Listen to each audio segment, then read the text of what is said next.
and welcome to our first concurrent session of the day, teaching using interactive TV. Our presenter today is Maggie Habeeb, a faculty member at Penn West, California. If you have any questions for the presenter during the session, please feel free to enter those into the Q&A section at the bottom of the Zoom room screen, and we will address them at the end of the talk. On that note, I'll hand it on over to our presenter. First, I'd like to thank you for having me. I appreciate all of you being here. Let me just share my slide with you. Okay, so you guys see the presenter view, like you see the right view? Yep, that looks great. Okay, sorry, I have like many screens open, so I want to make sure that you guys see the right one. Again, my talk is entitled Teaching Using Interactive TV. So probably, I imagine a lot of people don't know what that means. So I'm going to go ahead and start here. But just quick outline. I'm going to give a quick introduction so you know what interactive TV is and you know what the situation at my university is. And then I'm going to talk about the course structure of like how my interactive TV was set up, go over some questionnaires that I have given to my students, and then some results and some conclusions. So first, introduction, I work at Penn West University, but we were like a newly minted Penn West University. Before we were Penn West, we actually were 3 schools from the Pennsylvania state school system. We were at Cal U and Edinburgh and Clarion universities. So we're kind of like on the western side of Pennsylvania. And we were integrated to become Penn West University. So the chancellor felt that this would be a good, cost-saving method to integrate our universities, and we would be able to offer better things to our students.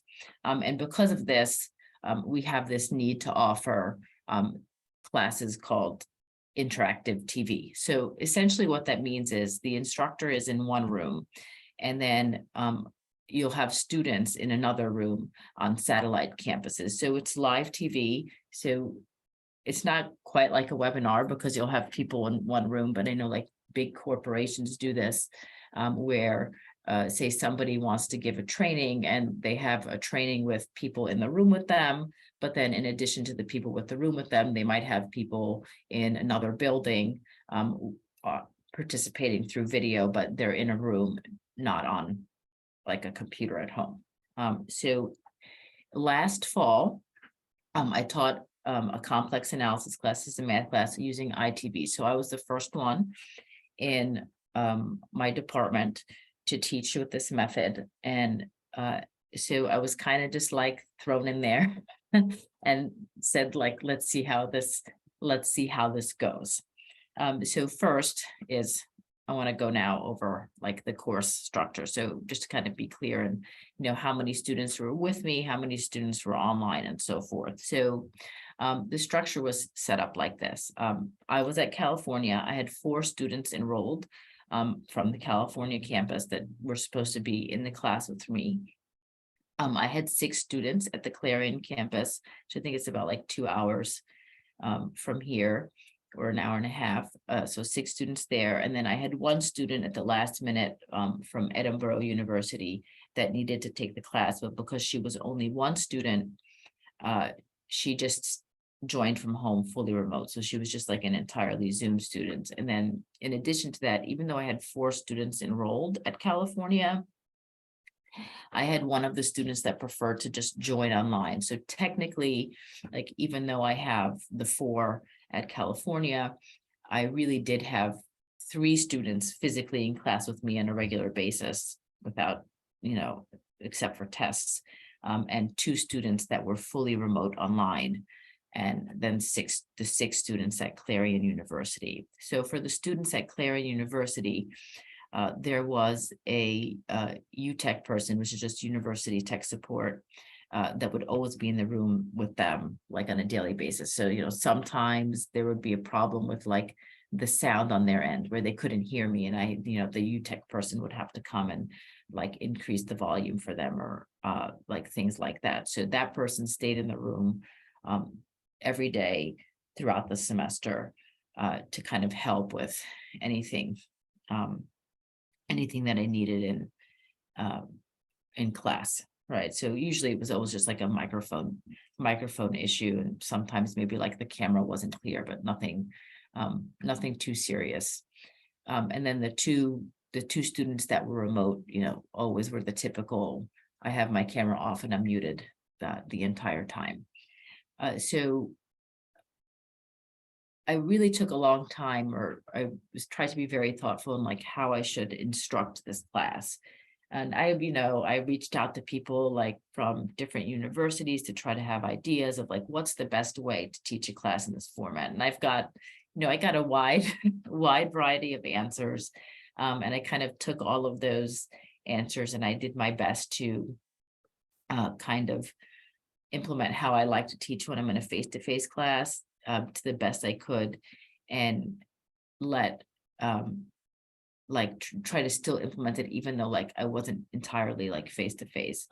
So the techniques I like to use in general, not just like in this ITV setup, are modeling, Socratic questioning, and collaborative learning. So for modeling, I work on a problem, then I let the students work on a problem similar to whatever I worked on. So it won't be the exact same thing with different numbers, but it will be the same concept, just to make sure that they kind of pick up what I did.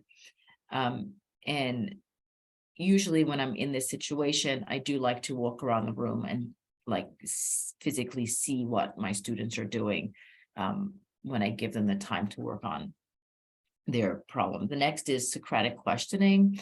So basically Socratic questioning is just using thoughtful questions, all right, to help students arrive at a good conclusion on their own. So rather than like me just saying, telling them how it is and, saying, okay, yeah, do you get that? Do you understand?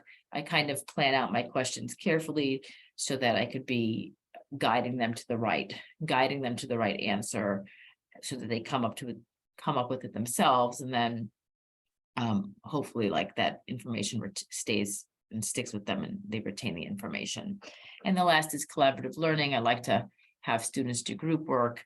So you bring to work together in groups to arrive at a solution. So I really try to do as much active learning in the classroom as I can, because I feel that the only way to learn math is to do math.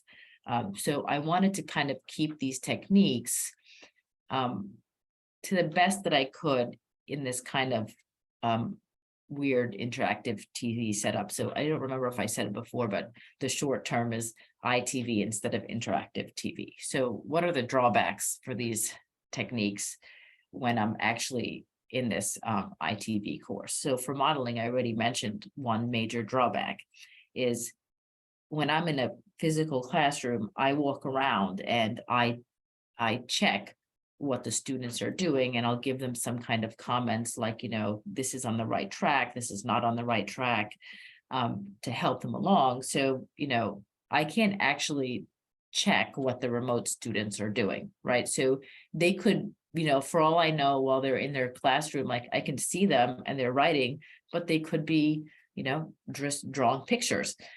They could be, doing homework for another class. I can't actually see what they're doing. So it's really hard just to check what they're doing and assess their understanding in the way that I normally would in a face-to-face class. And then for Socratic questioning, one drawback is, as an educator, it's really easy to like focus on the students that are in the room with you, because you feel their presence a little bit more than looking at a group of like 6 students on a computer screen, or for the matter of the 2 fully online students looking at 2 black screens that are muted. It's easier to kind of see the students' interest maybe in answering the question is the right word, and it's easy to focus on those students as well. In the class with you as well. And then for collaborative learning, the biggest problem I saw is your students are disjoint, right? Like you have, 2 students online, you have 3 students in class with me, then you have 6 students you have 6 students in the Clarion campus together. So it's like the 6 students work together, then the 3 students always work together. And then I would like to say that the 2 students that were online worked together, but they didn't really work together. They worked by themselves. So you have this kind of disjoint, kind of broken up class, which is, I mean, for me was a little bit odd. So I did try to make adjustments to kind of help with these drawbacks as I went on. So in terms of modeling, I wanted to see what students were doing. Of course, I called on students to be like, okay, can you tell me what your answer is, so that I would know that, like, if they sat there for 10 minutes, whether or not they had any kind of solution. But in addition to that, I would ask students to email me their work for feedback during class time. So say I gave sometimes I like to just give, say, the students like 5 or 6 questions to try on their own. So I would give them those 5 or 6 questions, and I would just say, call on somebody from Clarion and be like, okay, well, can you send me what you did, so I could see if you're following along correctly. And then that would be like in real time in class. And then the other thing I did fairly regularly was that I would give them a problem to do towards the end of class. And we use D2L for our LMS. I would have them submit the work on D2L, and I would count it towards their grade, but I wouldn't grade it for correctness. So I would just count it towards their grade for completion, just to make sure that they kind of take me seriously and do it. But then I would give them feedback on that work that they submitted to me. And if everybody submitted stuff to me, and it showed that they can do the work, then I would move on to the next topic. If they were stuck and I saw a lot of common errors, then I would kind of revisit the topic.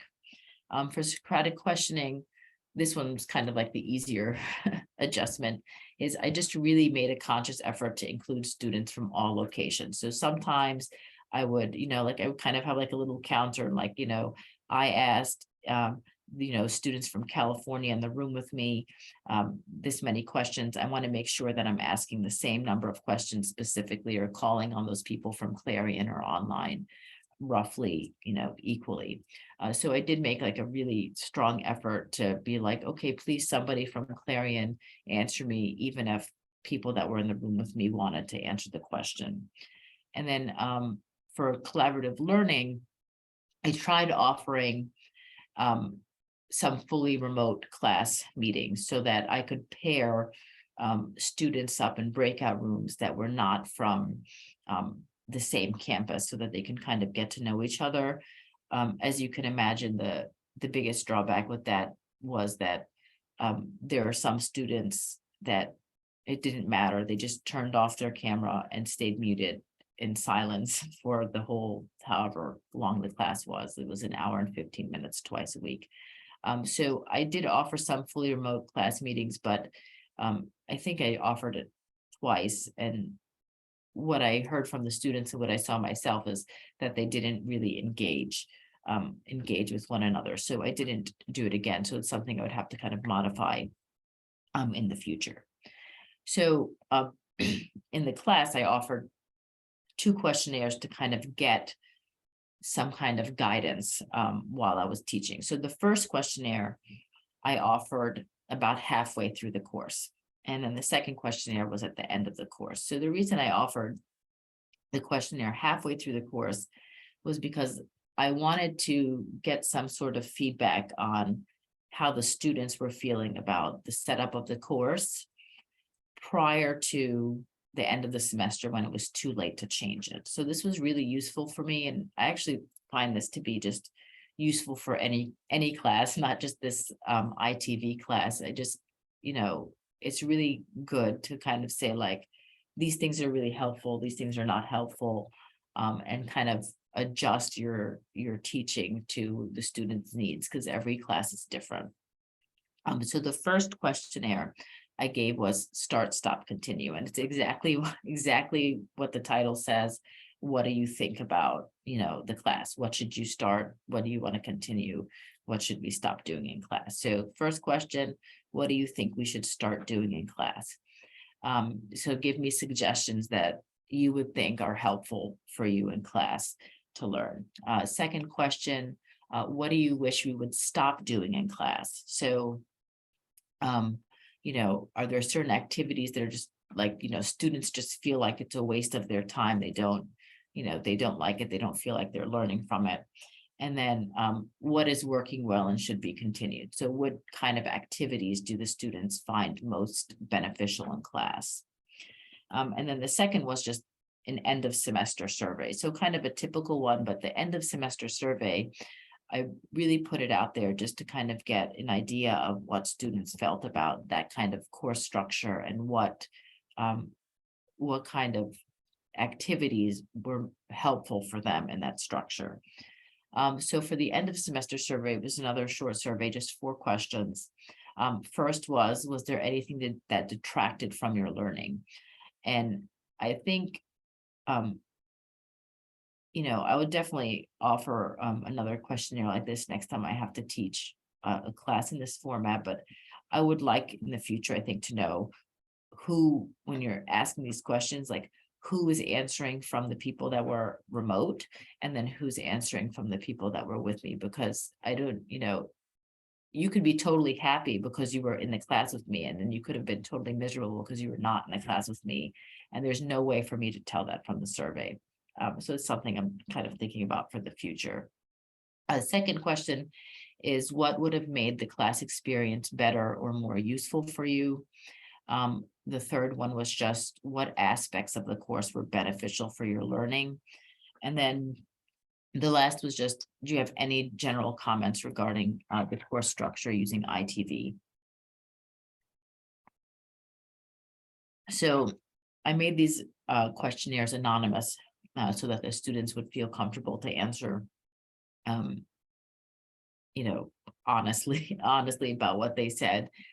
And even though it was anonymous, about like maybe 60% of the students filled in the start, stop, continue survey, but only like 1/3 of the students filled out the end of semester surveys. But I still felt like the results were, the comments that were given to me were very useful. So first for the results. So we're going to do the start, stop, continue results. So on the start, stop, continue, the first is the things that they wanted me to start. One was to record class. So I was very, very hesitant about recording class, because I thought that if I were to record class and post the videos online, that they would all just stop attending. Because it's easy to be like, well, I'll just watch the video later. I'm not going to come. The class was at like 9:30 in the morning. But they requested that, so I did that. And when I did that, I gave them that feedback that I'm hesitant to record the class because I'm scared you're going to stop coming. But then they still came. The second was that students actually wanted to work on problems, which I gave them a lot of that. But in addition to working on the problems, they wanted to present their solutions to the class. And then they also said, I had given test corrections already once, but they pretty much said, like, please let us continue doing test corrections, because we really learned from looking over our mistakes and taking the time to understand what we did wrong and fix them and submit it to you again for feedback. So I took all of those into account, and I did start implementing them more. And I should say that I always had PowerPoint available to them before class started, and then I would write on the PowerPoint, and I would always upload the lecture notes for anybody who missed class. So then they had all those notes plus the recorded class. Stop, they just wrote all nice things. Oh, everything's working great. Part of me felt like they just felt bad to say anything negative. And then for continue, they appreciated the amount of examples in class. So it was a higher level math class with a lot of theory in it. So they appreciated having those extra examples, because I love to give examples in class. And they also appreciated the use of modeling. Of course, the students didn't use that word, but they said, like, I like when You give me, you work on a problem and then you let us try it on our own. So those were the things that they said, and I took all of those into account for the remainder of the semester when I was teaching. For the end of semester survey results, detracted from their learning, and it was one student made the comment, was that it was distracting for them to not have an instructor in the room. So it wasn't enough for me to be on the TV and be able to talk to them like individually in real time. And they also said that the length of the class was hard for them to focus. So it was a kind of a combination that they couldn't focus on the screen without an instructor in the room for an hour and 15 minutes, and it would be better suited for a 50-minute class.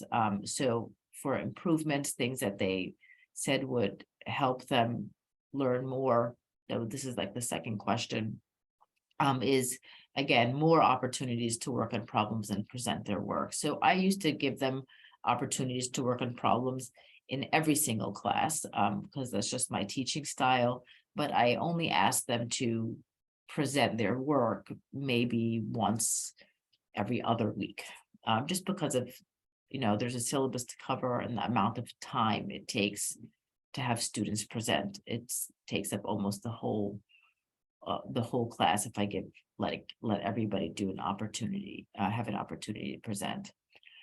Things that they felt were beneficial were the access to the recorded lectures, the PowerPoints, and the classwork, the class notes. They appreciated the feedback on the homework. So whenever they submitted homework assignments, they didn't just mark it right or wrong. We used to always write comments for them so that they can kind of learn from the mistakes that they were doing on the homework. And then I always like to just, there's a lot of material in the course. I always just like to give them some kind of study guide. They would be long, but at least just give them some kind of like, this is what you need to know for your exam. And then the general comments, again, were mostly positive, but as I said, only about 1/3 of the class answered, and I don't know how many of them were actually like not in the room with me. So it's kind of hard for me to tell, like get false positives, feel happy that everybody's good, but it could be everybody that was just in the room with me making good comments. And then one student commented that it's difficult to engage in ITV. So same like before, I wish I had an instructor in the class. I can't, it's hard for me to engage with the TV. The class is too long. So those were the student perspectives for the class, which again, I found them very useful. And, I'm sure I'm going to have to teach again in this method. And next time I teach again in this method, I'm going to keep all of those comments in mind. So next I want to go over what are the instructor perspectives like. So how was it on my end? So it was new for the students and it was new for me as well. So first thing I'll talk about is engagement.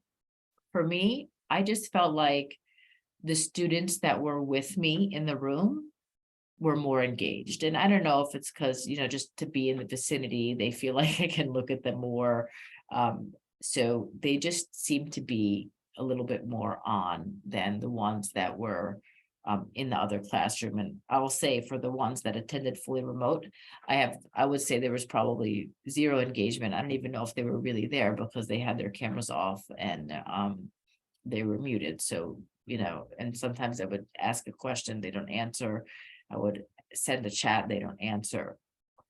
So definitely I felt like there's kind of levels of engagement. I felt like if you were in the room with me, you were more engaged. If you were in the room on the other campus, you might have been less engaged, but you were still more engaged than the people that were attending fully remotely. Next is just performance. So if I looked at the class grades as a whole, the students that were physically in the room with me and the students that were physically in the room at the other campus performed better overall than the students that were just remotely attending remotely, fully remote. So one thing I thought is that it's very possible that students that were with me, they know my style because they've had me for several classes. so they know what to expect than students, like say maybe some students that didn't do as well from the other campuses, just purely because they don't know me, not necessarily because they were attending on ITV. Next is assessing understanding. It was just more difficult to assess students' understanding quickly. So when I'm physically in the class, I look at their faces. It's easy for me to tell if they're confused. If I give something for them to work on, I can walk around and see if they're doing it right or wrong. But for students that are not in the class with me, I can't walk around and see what they wrote. And the ones that have the camera off, there's no facial expression to, check if they understood or not. And for the ones that were in the classroom, even though I could see them outside of the first row, it was hard for me to see their facial expressions to see if they're confused or not. So like once they went to the second row, I could see the students, but like I couldn't see their expressions enough to tell if they were confused. So I really had to kind of call on them a lot more just to see if they're following what I was doing in class. And then finally, I mentioned it a few times, but student to interactions, and it just felt like 3 different classes together, and I didn't like that, because I mean, if you think about it, it's like those students, they never really knew each other. And I understand, like when you're in college, you have a huge class and you might not know the people in your class, but this is like a higher level math class, so they're always small and you get to know your peers really well in those types of small classes. When you're in a small major, and the students missed out on that opportunity from being in this ITV setup. So now just some conclusions. So I have some areas of improvement that I see and ways I think those could be improved. So first area of improvement is I would like to increase engagement. So ideally, I would like to have equal interactions with the students on different campuses. And in addition, I would just like to have more opportunities for active learning. So if I feel that if the students just have more time to work together, then they will, or not even just work together, but just to work on something in class, that they will have a better experience overall than just listening to me talk for an hour and 15 minutes. And then I would also like to increase student interactions. So I really would like that students from different campuses interact with one another. So how can we get there? So one way I would like to try again is to incorporate some fully remote classes, not the whole time, because I think people kind of get zoomed out. They just get sick of looking at computer screens. But if I could incorporate some fully remote classes, like once a month, for example, just to have them kind of be in breakout rooms, like a day where I'm going to have like a lot of work for them to do. But if I want to do this successfully, I learned already my lesson is that the students should be required to have their cameras on. Otherwise, they just sit muted and silence. And I would have their cameras on, and I would intentionally, like rather than just doing a random breakout room, group students from different campuses in breakout rooms so that they can talk to one another. Next, I think it would be good to incorporate iPads in class. And what I mean by that is, if say we have some iPads in the class, I could join a separate Zoom meeting and pair the students, right, according, like in breakout rooms. So, 3 students from Clarion or 2 students from Clarion would be in breakout room 1, and 2 students from California would be in breakout room 1, and they could talk to each other on the iPads and work on problems together. And you could share a whiteboard on Zoom, so they could actually work on problems and they could collaborate on the whiteboard. And this would also increase my interactions with the students, because as I walk around the room, I could see the students in Clarion and see what they're working on and kind of talk to them about it. And then I would also like to incorporate group group projects. So I think if we could have them even do something like write a paper about something new that they're learning in math that's not covered in the syllabus, and then they have to give a presentation together at the end. So this would really kind of push them to work together on something where they have to go write a paper together. They have to coordinate their presentation. And of course, the presentations would be all on Zoom for them, I think, just to make it easier. So I would like to do that in the future. So in summary, I think that this method has the potential, okay, to be effective, but you have to make the appropriate modifications. So I don't have all the answers. I don't, I have some ideas of how things could be better. But I think, I've taught the fully remote Zoom classes like during COVID. And I taught this ITV. And at least from the instructor perspective, I found it to be much better than a fully like online synchronous Zoom class, because when you're in a fully online synchronous Zoom class and every day you have like 30 people on your screen or 40 people depending on the class size, and then nobody has their camera on, it's a really like a one-sided conversation, right? Like you try, I found it to be much harder to engage students in that setting than in this ITV setting. But again, I think that definitely some more work needs to be done to see what would be the best way to implement classes in this way. And that's all I had to share. So thank you for having me. I mean, here's my contact information. And then I'll take any questions if you have questions. Thank you, Professor Habeeb. Yes, please feel free to drop any questions you have in the Q&A section. We did have one question come on in. What platform do you use for the breakout rooms? Is that a D2L feature or is that in Zoom/WebEx? Can you monitor each breakout room?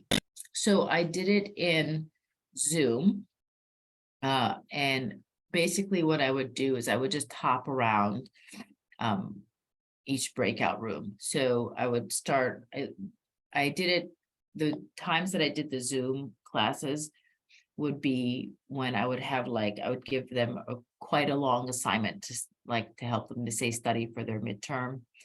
And I would say, okay, like here are these 10 questions, which, they're like hard math questions. So it would take them quite a bit of time to do. And I asked them to work on it and I put them in the rooms and I'll just hop around from room to room. So there's a little bit of a lag, like you can't watch all of the rooms at once, but you can go to one room, see what the students are doing. If they have questions, they'll ask. And then I just hop to the other room. So I just spend the whole time bouncing around.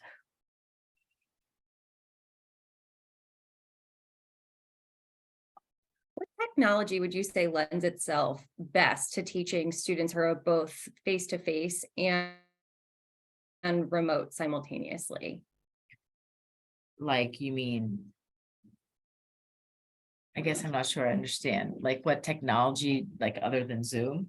Yeah, like do you use any other programs, applications to kind of make sure that they're all kind of working simultaneously? So there's lots of programs. I think there's one called Pear Deck, where students can collaborate with one another, which is really nice. But I didn't use it because in math, like it's hard to type. So a lot of the stuff, like when you're collaborating, like even I think if it's, you could do like a OneDrive shared document where students can edit it together in real time, but it's not easy to type math. And that's why I went for Zoom, because you have the whiteboard feature. So it's easy for them to write it out. And I think things like Pear Deck are really great for other classes. And if it was something that less like easier to type the math, I would probably use it. But I think Pear Deck is a good one for sure.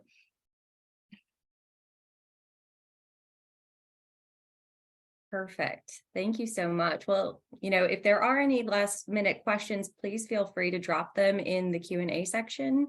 But we really appreciate your time, Dr. Habeeb. We really appreciate all this valuable information you shared with us. The next concurrent sessions will begin at 12 p.m. Eastern Standard. You can view the chat for session meeting room links or access the conference website for a complete list of concurrent sessions and their descriptions. While accessing the conference website, don't forget to swing by the virtual exhibit hall to say hello to our Hawks team. While there, you can view a quick 5-minute demonstration, request your t-shirt, and be entered to win a $50 hourly giveaway. Also, in the spirit of St. Patrick's Day, you'll find a few golden coins throughout the conference website. Click on the coins to be entered for a chance to win an additional raffle. We'll see you at the next session. Thank you so much. Thank you.